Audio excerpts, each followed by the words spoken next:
Okay, so here's where I ended up. It's not done, but at least the top side and intersection I think is cut out pretty good. There's still rot holes over here, so that's a problem. And then down here I didn't cut all the way around, so that's a problem. This corner here might be kind of thin too. The rest of it is surprisingly thick for how rotted everything else was, so I don't know, I still might have burn through issues, but I think this is a good place to start for now. What else? So what I'm gonna do next is I'm gonna, number one, clean up, because this is kind of a disgusting mess. I know that I have to do something with this front corner here. From this side, it looks like kind of pretty much I should just cut here to like the end of the gusset here, and then keep that simple.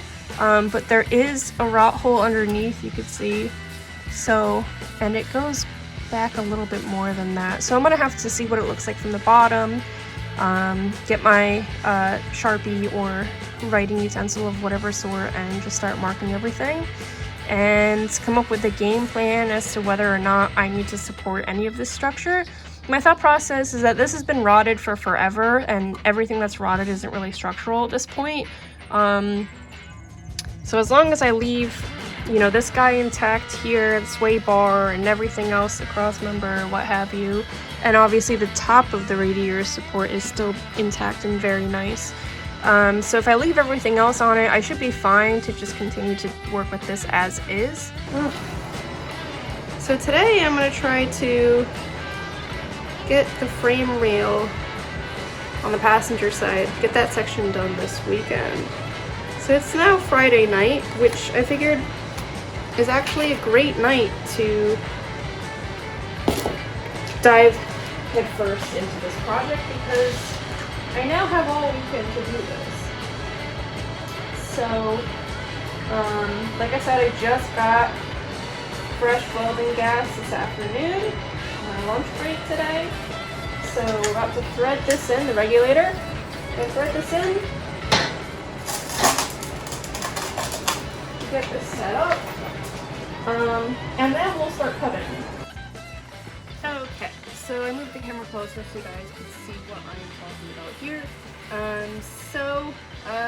There's obviously a few spot welds that are very apparent, and there's some other ones here at the bottom which are pretty apparent right now, but I know that there's probably some that are hidden in here, so I have a few. I think these are actually like die grinder fittings, but you could get these at like any good hardware store that sells like welding gear and equipment and stuff like that, because obviously you need to be able to prep the surface to be able to weld properly.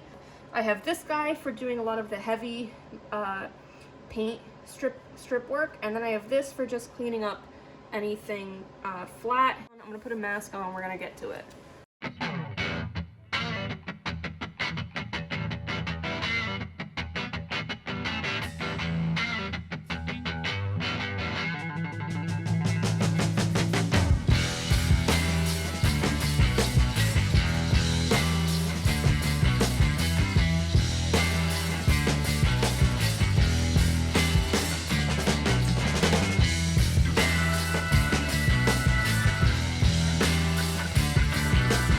Okay, so my intrusive thoughts are getting to me here, and kind of just thinking about just chopping straight through the core support here, because all down here is rotted.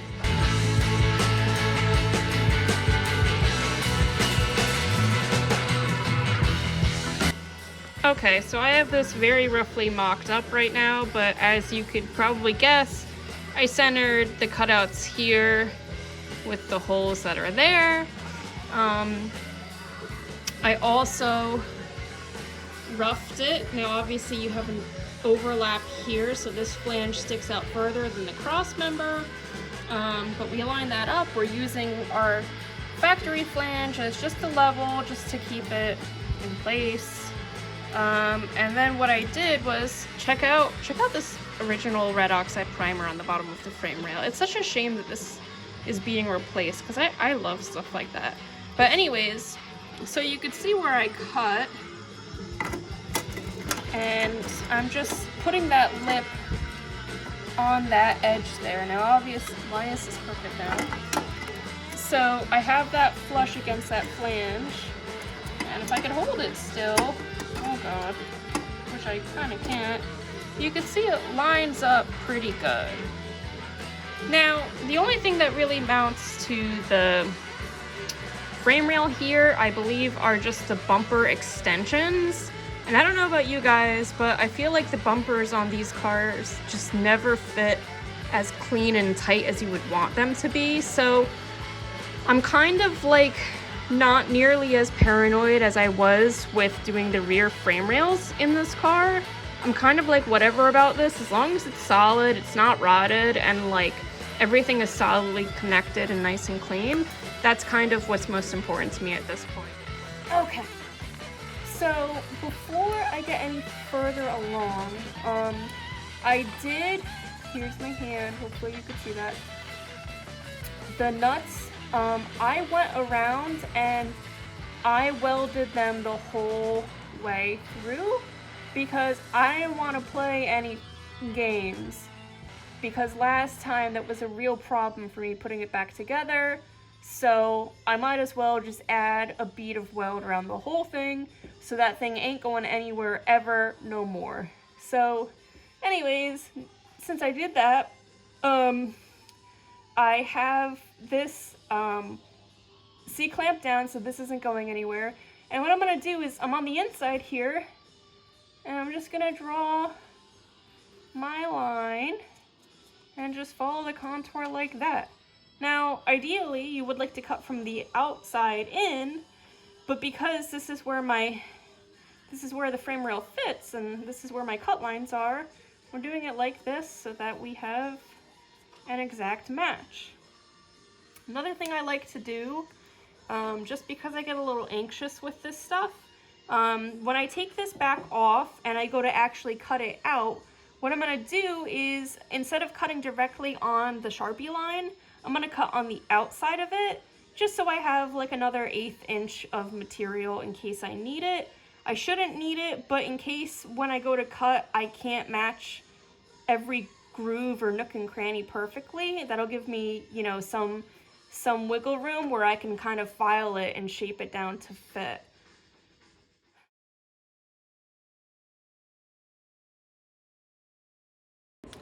Okay, so I started by trimming the new piece and then mocking it back up again and then drawing a line on the old piece to see where my overlap was because I didn't cut it 100% perfect.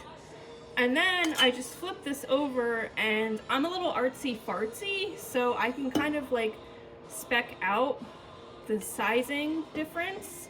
And I just did the reverse on the back side and I just drew it back out, and now this fits pretty good. But if you look really closely, there is a little burr up here from when I cut it with the cutting wheel. And that's because this angle here, I didn't want to start cutting into my seam sealer and stuff. So when I went to break this off, I had to hinge it and like bend it back and forth. And that's when you get that little burr. So that burr is about 1/8 of an inch thick, and that is resulting in my gap here. My gap right in here. So what I'm gonna do, I have this file here, and even though I'm kind of aggressive with a very large cutting wheel because I don't want to mess around, like I got stuff to do. I don't want to be hearing an angle grinder for hours at a time, and I'm not saying you should be like that. You shouldn't be like that, and you should have a guard on it. Don't do what I do with that. So what I'm going to do here is I'm just going to use the file because at this point I don't want to go nuts and I don't feel like taking my Dremel out, and the file is more than capable of doing this, and I'm just lightly gliding on that edge and I'm slowly shaving it down and reducing it. Now it's not going to be 100% perfect. I'm not striving for that. I'm just trying to close that gap that's letting the daylight in. So we're gonna keep, essentially we're just whittling away at this. And I'm getting a little bit of a rounded edge at the bottom for whatever reason, but whatever. But you could see it is getting smaller. It seems like it's taking forever, but in the grand scheme of things, I'd rather not make this too wide. I'd rather not cut away too much material, because then I'm fucked. So we're taking baby steps now, because we're getting close to a point of no return here, and we can't Control Z and undo these steps very easily. Oh, I love Metallica. The burrs off of this edge as well, because that will also kind of make it stick out further than it needs to. So let's check it again.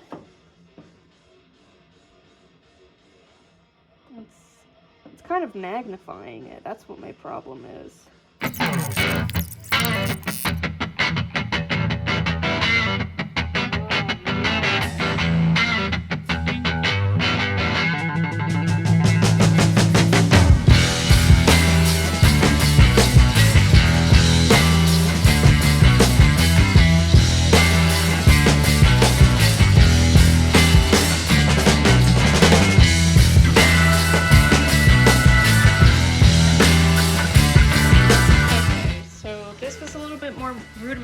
Than the measurements I did for the rear frame rails, as I was saying before, but this is roughly what's going on here.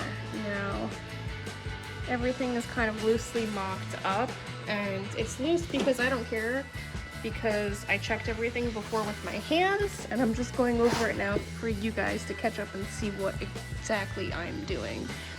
So, when you're doing something like this, it's really simple. Just keep a ton of straight edges, because obviously it ate a little bit into the corner here, so I kind of got nervous in this section. But the nice part is that the driver's side is intact, so I use that as reference as well. And then that, coupled with all of the straight edges, means I'm gonna get roughly what I want out of my measurements here, or lack thereof.